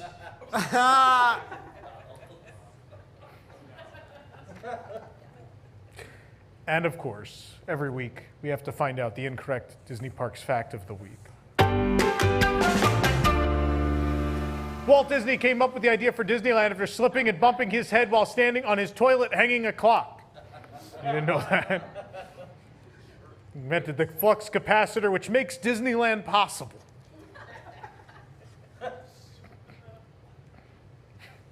I just like the picture of him with the thing on his head. That's how he came up with Epcot, with the big thing on his head. Let's talk about what's coming up on the show. It's a big couple weeks coming up on the program. Next week, we are celebrating 30 years of Euro Disney in Disneyland Paris. We're going to have interviews with 2 Imagineers on the show next week. Eddie Sato and our good friend Jim Scholl will be on the program next week. Also, we're going to play a game. Nick, what's the game called? It's not a quiz. Thunder Mesa Legends. Thunder Mesa Legends. So we're going to visit the Old West of Disneyland Paris, play a little game. Also next week, the top 7 attractions of Disneyland Paris. Yeah, 7. All that and more next week on the show. We're going to take a break for a couple weeks because we're going out there for the 30th anniversary of Disneyland Paris. We'll be back April 21st with the first ever Killimanjumble Safari on episode 209. On 210, it is the return of Leveled. Oh, yeah. That's right, Leveled is back. We're going to be leveling all of the Walt Disney World Resort hotels, just like Bob Chapek. Level them all. And then we're very excited to announce, in honor of our annual Hollywood Studios Appreciation Week, we're going to have a special show on May 5th. It is the Sci-Fi Live-In Special, celebrating the sci-fi dine-in and all things sci-fi and Disney. It's going to be a very special show. We're looking forward to it. And that'll include Who Wants to Win a Bunch of Corbucks, Liquid Magic. Hear that, Pete? And All right. Liquid Magic and more. It says live in, though, not dead. Dead in. Yeah. So make sure you tune in for that. Tickets, of course, available for all those shows at WDWNewsTonight.com. We hope you'll join us, whether here at WDWNT Celebration or at home. We look forward to hosting you. Nick, who brings us the show each and every week? News Tonight is brought to you by the Vacationeer, the engineers of your next magical vacation. Sit back and let their team of vacation planning experts craft your family's next magical Disney trip. The best part is their services are free. Visit WDWNT.travel for details. The Vacationeer, the official travel agency of WDWNT. Thank you, Nick. And I think it's time for some psychotic comments. Sure is. Walt Disney presents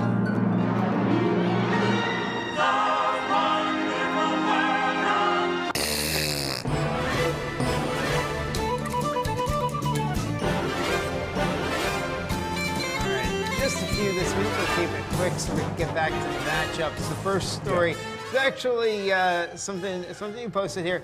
In case you missed it, Walt Disney World 50th anniversary decorations being removed from Orlando International Airport. Yeah. Steven wrote in, can't miss it when you repost it 1,000 times. Sweet breaking news story. Oh well, Steve B. I love that he signs his name. Right? My favorite thing is this guy has been sending us passive-aggressive tweets like that for like 10 years. He's consistent, man. It's great. He's consistent. Thanks for reading, Steve. We appreciate it. I'm glad you clicked that story 3 times by accident because you can't remember what you read. Sure. It's great. At Wilhelm's 10 wrote in, hopefully this hastens the end of enchantment and return of happily ever after. They didn't say they were moving him from the parks, just the airport. Then this story, there's no way Bob Chapek is getting on stage at D23 Expo now after posting this picture, of course. There's like 2,500 likes, some insane Yeah, number. that was great. That was great. We had a few comments on that, of course. Okay. At the Chaz channel, I just peed a little, laughing uncontrollably at this. I think Chris Rock peed a little too. Yeah. At Stuart Evans, 1974, it will be the longest queue in Disney history. Do you think they may offer a lightning lane for that? We'll get a crack at it. At Scott Pier 21, I hope Will Smith is not a DVC member for Bob's sake. At Fuibane wrote, keep Spaceship Earth out of your effing mouth.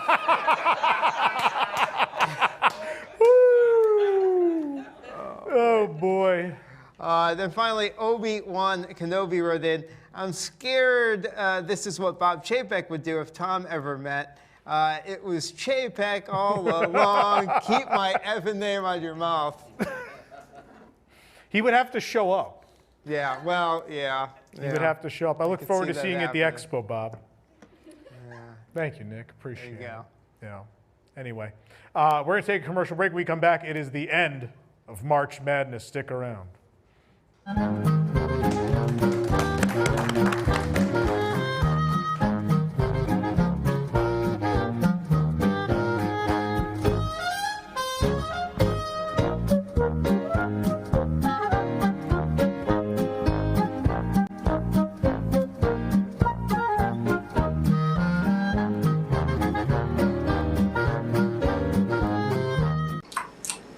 Hey there! Are you sick of eating a sandwich with 2 hands? No. Then why not try out Disney's Handwich?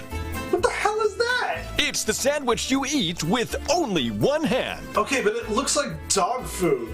Other sandwiches can be cumbersome and tricky with just 1 hand. Was that me? Where did you get that footage of me?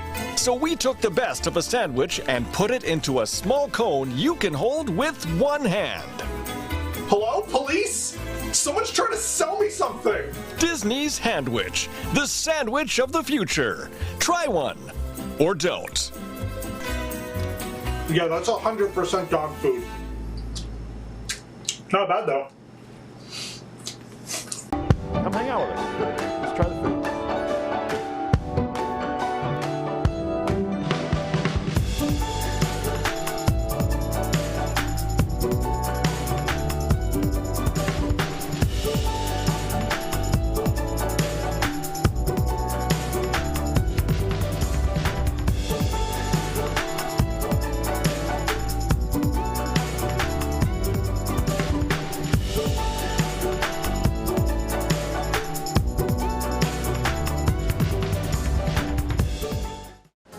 By unpopular demand, it's Ride Rehab Watches exclusive to Wings. Join us every other Friday at 9 p.m. for new episodes.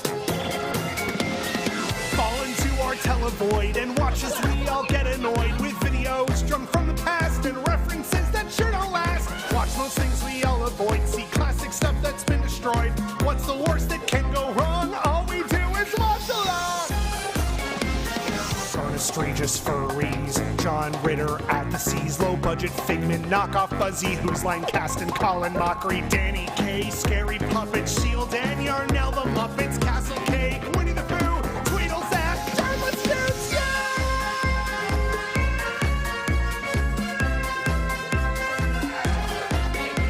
What's the worst that can go wrong? All we do is watch along.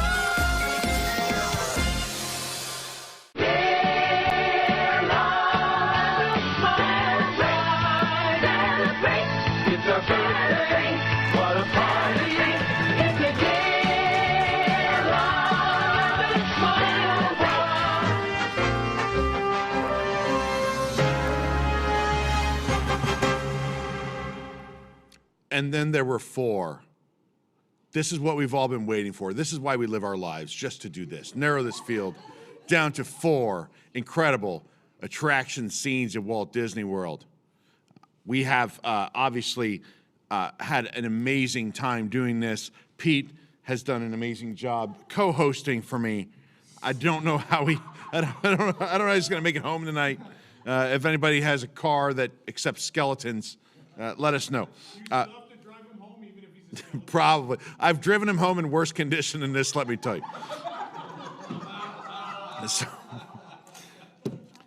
So here we are. We're down to 4, the Phantasmic 4. We have the Ballroom. As we've said, a ton going on in this Ballroom. This will be really interesting because it's going against the Renaissance, where there's also a ton going on, mostly historically inaccurate, as Desi told me.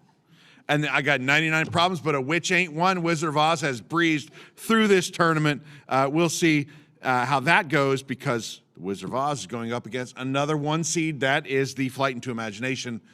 We're going to let our panel decide this. We're going to go back down under the rotunda to the panel. Thank you, Eric. All right, I said we get started. All right, the first matchup, the Ballroom from the Haunted Mansion against the Renaissance from Spaceship Earth. You've both asked for these. I didn't care about either of these, but let's see which one you all want. Rob, you're laughing. Go ahead. It's the Ballroom. Now, this is where your classic scene belongs to go. It's in one of the most classic attractions. It's well staged. It's memorable. You want to see it. Renaissance is great for everything that it is, but this is a better staged scene. It's very Disney. Ballroom. Desi? I don't know what I can say about the Ballroom that hasn't already been said. It's so wonderful. It is one of my favorite scenes. It might be my favorite scene out of all of this. I'm going with the Ballroom. Allison? Going with the Ballroom as well. Wow. Jill? This is tough, but I love Spaceship Earth. I think this is a great scene, but I think there's just a lot more creativity and just the genius of Imagineering in the Ballroom scene. Well, that was quick. Colleen, I guess. The Ballroom scene. Nick? Yeah, at the end of the day, as much as I've been fighting against the Ballroom scene, at this point in time, I have to vote for it because it just has so many different gags and it's a well-staged thing. And not that Spaceship Earth isn't, but if I had to pick one to see, it'd be the Haunted Mansion. I'm going to pick the Renaissance just to be different. All right, well, the Ballroom moves on. I'm glad that was quick because now we have to decide the actual winner of the tournament. So here we go. It's time for All My Children. Here we go. What do we got? The Wizard of Oz in the Great Movie Ride against the Flight into Imagination from Journey to Imagination. God, I don't want to pick either of these. Jill, why don't you start us off? Oh, wow. To me, this is not a question in terms of what is the most iconic, quintessential, beloved Disney show scene, and that is Flight into Imagination. You fall in love with those characters. I mean, to this day, I think if you polled people in the parks of what they would rather be able to see again, is it the Dreamfinder with Figment in the Dream Ship, or is it Wizard of Oz? They're gonna tell you Figment. This is where Figment came from. We He was love literally him. born in He the was scene. literally born out of the womb of the Dream Ship. We love him to this day. We celebrate him. People wait in line, 7-hour lines for popcorn buckets that look vaguely like him. If he was a munchkin in Oz, yeah. There is the marvel, you just talked about the marvel of ride ride technology that this is, where you swing around there and you're following the scene for 3 whole minutes, and it's like you're moving the entire time, but you don't feel like you're moving and part of why you don't even pay attention to the fact that you're moving is because you're so captivated by the Dreamfinder, by how he's telling you the story of where you are, of what you're doing, of who Figment is, of how you are part of this story with him. It warms my heart to even watch these old videos of it that I remember it so fondly, so well. It's so perfect. Rob talked about how this scene is what Walt Disney World, what Disney parks, what Disney experiences are of imagination, joy, delight. This scene is all of that. And Wizard of Oz is great, but it's not Disney. This is Disney. Colleen. Imagination. Yeah, well, Jill took every single talking point, right? There's no reason to talk anymore. I will disagree with you on one thing, Jill. The Wizard of Oz is Disney Imagineering in the way they staged it, the way they're able to immerse you and bring you into that scene. You're right. But the thing that separates it, they're both amazing show scenes, and we can't deny that. So what we have to do is choose on little nuances, and I think it's the characters. It's you hit the nail on the head, because to get you emotionally involved with those characters is what Journey into Imagination does, and it does it wonderful, like just perfectly. It's 3 minutes of written, pure character development. perfectly staged in that quick amount of time, right? Like they only have it's so quick to get you these new characters that you've never seen before, you've never met before. The Wizard of Oz, you already probably have a familiarity going into it, so you have that connection. This one, they have to build that, and they do so perfectly. You care about them by the time those 3 minutes are over, Exactly. right? You've You already care about fallen them. in love with Exactly. them. So. Yeah. Yeah. Yeah, I do. I also disagree with Jill's point on I know sometimes things aren't Disney, right? They don't originate from the company, but I think sometimes Disney does such a great job making them Disney, right? So like Flight of Passage, no one gives a crap about those movies. No one cares. Disney did an amazing job making that a Disney thing, that land, right? Because I didn't care about anything in that land. And now I go in that store and I'm like, I need a plush Banshee. I love these things. I don't love them because of the movie. I love them because Imagineering made something that was thoughtful and heartfelt and makes you fall in love with it. And that's what they did with Journey to Imagination, is they gave you these characters, and in 3 minutes, everything you needed to know about them, but not only that, you fall in love with them. You fall in love with them. And I think the one thing we haven't talked about the scene at all that I want to talk about is the opening of the scene. I want to talk about the music starts. You have those weird, kind of mechanical noises that play, and that little animated sequence of just the silhouette of the ship gathering the dreams. That always gets me when I go back and watch it. That's the part that makes me a little emotional, is I just think it's such a sweet, thoughtful, fun build into the scene, and then the clouds part, and there is the blimp. And I think it's fantastic. Fantastic. Allison. Imagination, definitely. Yeah, it's Have over. to go with Desi. I thought it was ironic in the last round when you said that you wanted a movie to fall asleep to, and then you said The Wizard of Oz. But then I watched the whole and then thing. still picked it. But yeah, Imagination. Because I forgot how good it is, and then I watched the whole thing, and then I had to sleep in. Rob. Imagination. It's 7-0. Oh. It's rough because the Oz scene is so fantastic, but again, this was really the final matchup. Let's be honest. Well, we'll see. We'll see. People like to ruin this every year, so we'll see what happens. Eric, what do you think? I have to tell you, Pete, that was incredible stuff. 2 extinct attractions matching up for what turned out to be a blowout. Pete, I have seen the Grand Canyon. I have been to Tijuana on payday. I have not seen anything to prepare me for this final Phantasmic Four. This is absolutely incredible. So now we're going to have the Ballroom against the Journey into Imagination. This is going to be, some people think it's just a foregone conclusion. But I have to tell you, the Ballroom has heart. The Ballroom has been here for a long time. The Ballroom has endured. We'll have to see what our panel says here in our final matchup. All right, let's do this. Let's see if anyone's going to ruin this. All right, the final matchup. to determine the greatest attraction scene in the history of Walt Disney World. It is the Ballroom from the Haunted Mansion against the Flight into Imagination, the opening scene of Journey into Imagination at Epcot Center. Rob, start us off. The only reason anybody would pick Ballroom is either because you're just going with a true classic Disney attraction or you've never been on Flight into the Imagination. That is the closest thing anybody can come to flying around with Santa Claus on his sleigh. That is the feeling you get for that 3 minutes. It's the most beautiful thing. I don't think I could say any more on it than I have over the last 3 weeks. Flight into Imagination. Desi. I guess I'm going to be the one to ruin it. But I Star love Wars. Someone just said, of course. Bring back the hangar bay. I love this ballroom scene so much. It has such rewritability because there is so much going on in it. And it's something that I can still experience with my kids today. Alice.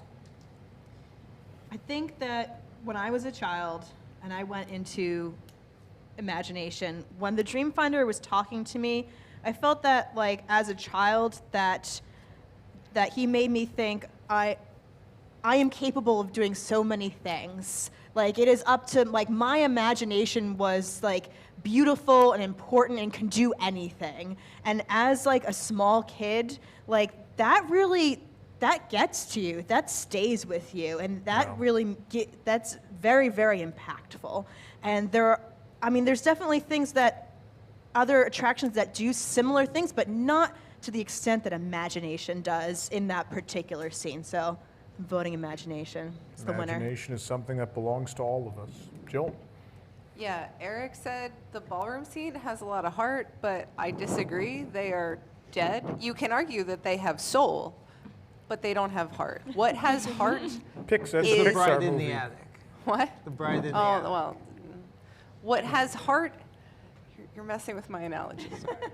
What has heart is this scene from Journey into Imagination. It is literally like, it is joy, it is delight, it is wonder, it is, Allison, I love what you said about how it makes you feel. And it did that for me as a little kid, and watching it today, it still does that for me as an adult, that, like, my imagination is limitless and I can do anything. And I think that's what Walt Disney was about. I think this captures that perfectly. You know, Rob, earlier you talked about Walt would be so proud of what the Imagineers accomplished in this ride because it so captures what that message is supposed to be, that this is just joy and entertainment and happiness and love.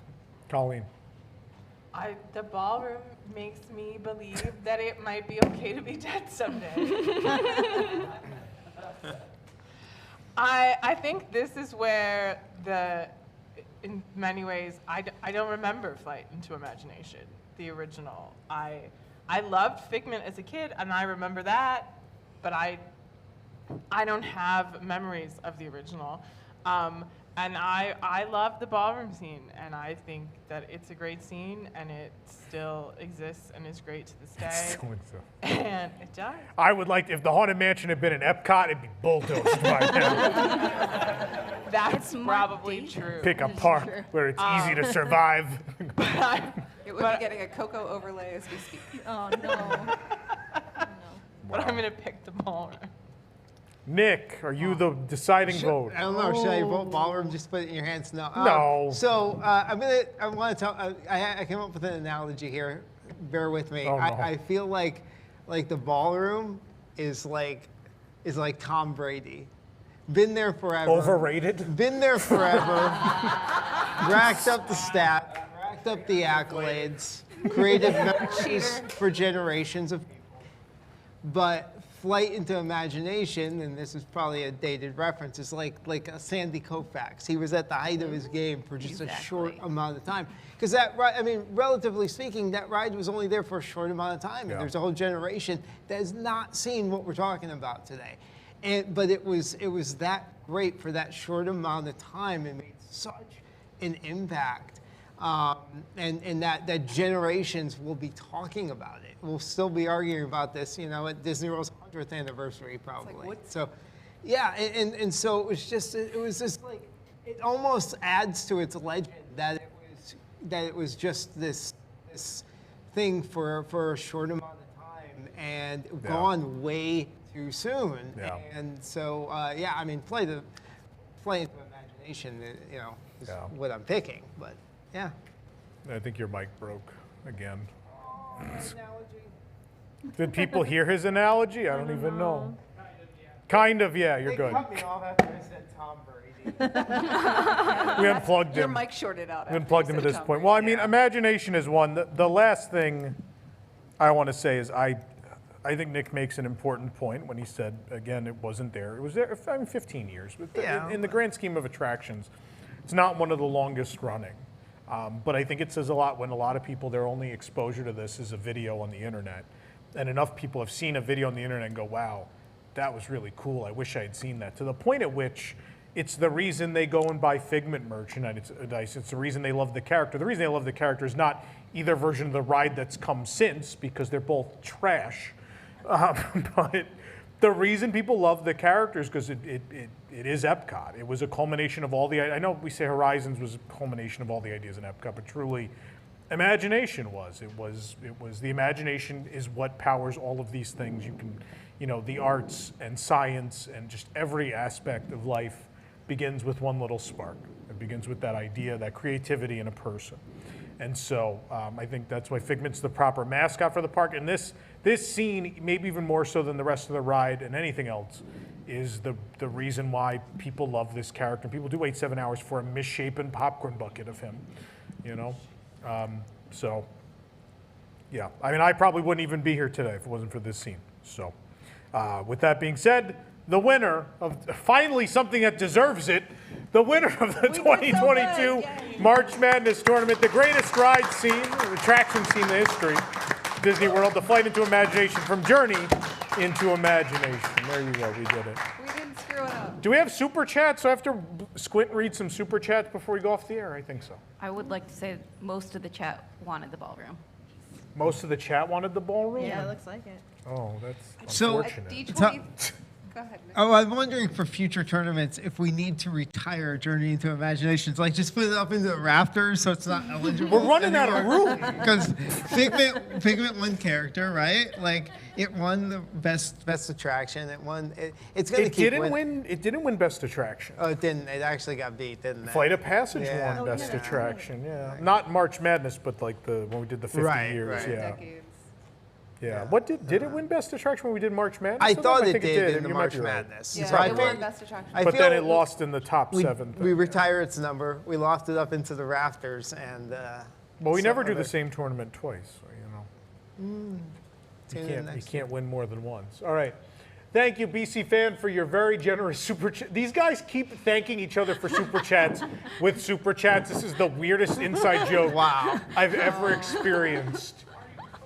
I'm not complaining. And then, so BC Fan came back thanking him with a $4.99 super chat. What does it say? Did what? Did Burps get a refund on those missing McNuggets? Yes. This is the best show on the GD Internet. Love WDW. Hail Corless, $20. Thank you. It's very sweet. I didn't get to read the name. Who was that? Got to read the name. James or Jamie? Jamie. The last one was Rodney. All right, well, Rodney's the next one. We're going to read Rodney's now. Iconic drinking game. Who is in? So every time someone says iconic, maybe next year we got to start that with the iconic, the word iconic, and you have to drink. And then we won't even get till the end of the tournament then. Everyone will just be on the floor. You made a concerted effort. It's the only way Pete made it to 2 episodes. We were amazed he made it to 2. The crawl is low-key, the funniest thing ever. Amazing writing. Mostly Eric. Some other people kicked some in. Jamie wrote that. When Jeremy Irons says era and Renaissance art, $5, Little Bridge. Chuck wrote in, if imagination doesn't win, we riot. Well, luckily, there will be no riot tonight. There you go. Those are the super chats. Thank you guys for the support. We appreciate it. Thanks for watching. For those of you who are WIGS members, $7 and up. We have the conclusion of the restroom tournament coming up. That may end up being more heated than this was, I think. Gonna get way more competitive. And of course, and remember, kids, follow the yellow brick road. Good night.